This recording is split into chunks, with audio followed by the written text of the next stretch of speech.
Di tengah-tengah dataran rendah yang subur di wilayah utara Jawa, berdirilah sebuah desa kuno yang disebut dengan nama Limbangan.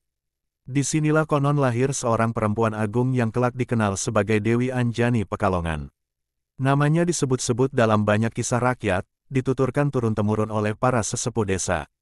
Dewi Anjani bukanlah perempuan biasa. Ia lahir dari garis darah bangsawan yang masih berhubungan dengan raja-raja Mataram kuno, dan sejak kecil menunjukkan kecerdasan yang luar biasa serta sifat yang tenang namun penuh wibawa. Ia kerap kali terlihat menyendiri di tepi sungai atau di bawah pohon besar, seolah berkomunikasi dengan alam dan sesuatu yang lebih tinggi. Seiring berjalannya waktu, masyarakat sekitar mulai menyadari bahwa Anjani kecil bukanlah manusia biasa.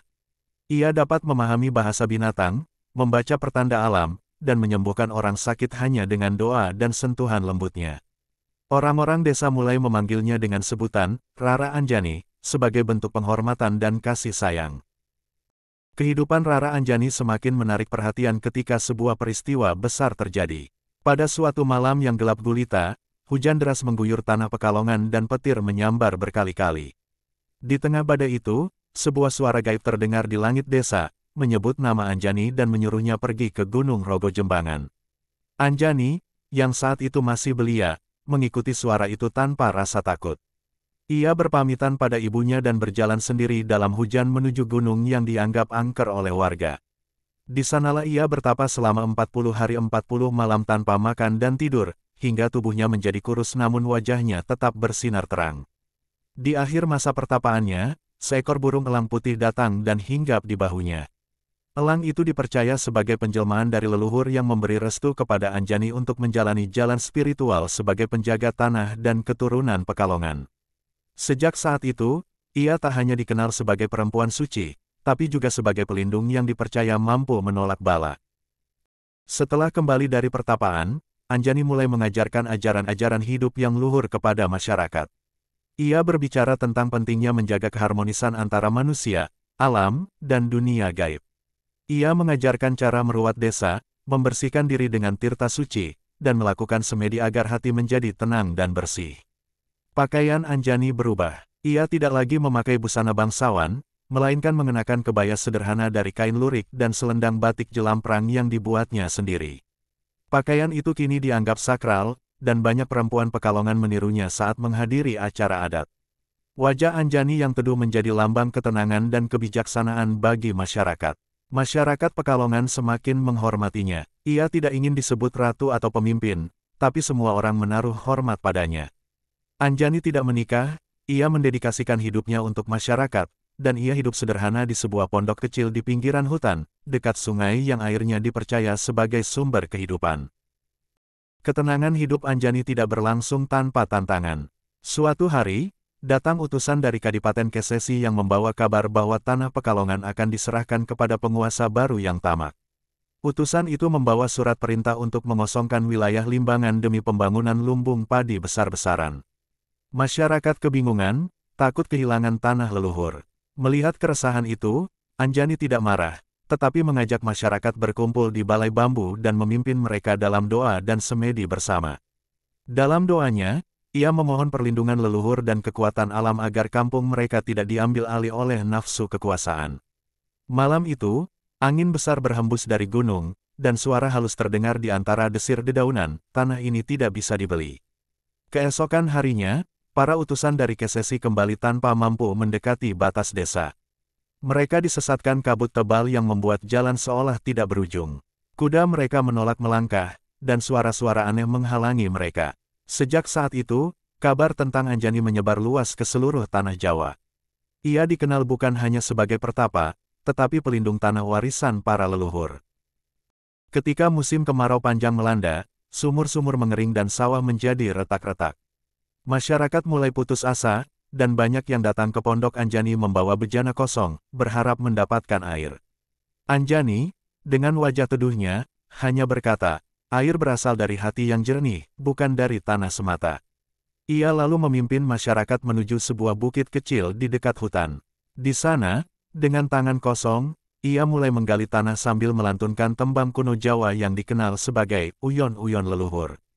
Tak lama kemudian, Air menyembur dari tanah dan membentuk mata air yang kini disebut Sendang Anjani. Airnya jernih, dingin, dan dipercaya bisa menyembuhkan penyakit. Sendang itu menjadi tempat suci bagi masyarakat. Setiap tahun, masyarakat menggelar nyadran atau ritual bersih desa dengan membawa sesaji dan membacakan doa untuk leluhur. Dewi Anjani selalu hadir dalam hening, hanya tersenyum dari kejauhan. Meski ia masih hidup, masyarakat sudah menganggapnya seperti sosok gaib yang menjaga mereka dari bencana dan penderitaan. Tidak semua orang senang dengan keberadaan Anjani. Seorang dukun hitam dari pesisir, yang merasa pengaruhnya berkurang sejak Anjani hadir, mencoba menjatuhkannya. Ia menyebar fitnah bahwa Anjani sebenarnya adalah jelmaan makhluk halus yang menyamar untuk menguasai desa. Beberapa orang mulai ragu dan bertanya-tanya tentang asal-usulnya. Menanggapi itu, Anjani tidak membalas dengan amarah. Ia justru mengundang sang dukun hitam untuk datang ke Sendang dan menyaksikan sendiri kekuatan dari Tuhan yang diberi melalui dirinya. Ketika sang dukun mencelupkan tangan ke air Sendang, ia langsung menangis, tubuhnya gemetar dan mengakui segala kesalahan. Ia mencium tanah dan bersujud memohon ampun. Setelah peristiwa itu, sang dukun menjadi murid Anjani dan menyerahkan seluruh ilmu hitamnya untuk dimurnikan. Ia kemudian membantu Anjani menjaga Sendang dan mengajarkan tentang pentingnya tobat dan memaafkan. Kisah ini menjadi pengingat bagi masyarakat bahwa kekuatan Anjani bukan berasal dari dendam, tetapi dari kasih sayang dan kebenaran. Anjani semakin tua, tapi wajahnya tetap terlihat muda dan segar seperti perempuan 30 tahun. Banyak yang meyakini bahwa ia diberi karomah untuk tidak dimakan usia. Namun ia sendiri berkata, waktu akan datang pada waktunya, bahkan angin pun tak bisa menolak senja. Menjelang akhir hayatnya, Anjani sering duduk di bawah pohon waru yang besar di tepi Sendang. Ia menyendiri, hanya ditemani suara burung dan desir angin. Beberapa orang desa pernah melihatnya berbicara sendiri dalam bahasa kuno, seolah berkomunikasi dengan dunia tak kasat mata. Ia mulai memberi isyarat bahwa waktunya hampir tiba. Pada malam Selasa Kliwon, ia mengumpulkan seluruh warga dan memberikan pesan terakhir. Jangan lupakan tanah ini, jagalah air, pohon, dan leluhur kalian. Jika Pekalongan kering, kalian yang akan kehilangan wajah kalian sendiri. Setelah itu, ia masuk ke dalam podoknya, dan keesokan harinya, ia telah tiada. Tidak ada yang melihat jenazahnya, hanya selendang batiknya yang tersisa. Kepergian Anjani meninggalkan duka mendalam bagi warga Limbangan dan sekitarnya. Namun, tidak ada tangisan yang keras, karena masyarakat merasa Anjani tidak benar-benar pergi. Selendang batik yang ditinggalkan kemudian disimpan di sebuah kotak kayu jati di rumah balai desa, dan hanya dikeluarkan pada malam-malam tertentu saat warga mengadakan doa bersama. Dalam waktu singkat, makam simbolis didirikan di bawah pohon waru tua tempat terakhir Anjani duduk. Orang-orang menyebutnya Punden Anjani. Tidak ada batu nisan, hanya sebongkah batu alam dan selembar kain putih yang diikatkan di atasnya. Setiap malam Jumat Kliwon, suara gamelan halus terdengar samar dari arah Sendang, seolah alam ikut mengenang sang penjaga tanah. Legenda tentang Anjani mulai menyebar lebih jauh dari Pekalongan. Para peziarah datang dari berbagai penjuru, membawa bunga dan air dari rumah mereka untuk disiramkan ke Sendang. Mereka percaya, air dari tempat itu membawa keberkahan dan penawar kesedihan. Anjani telah menjadi simbol, bukan hanya sebagai tokoh sejarah, tapi sebagai roh penjaga bumi dan kehidupan.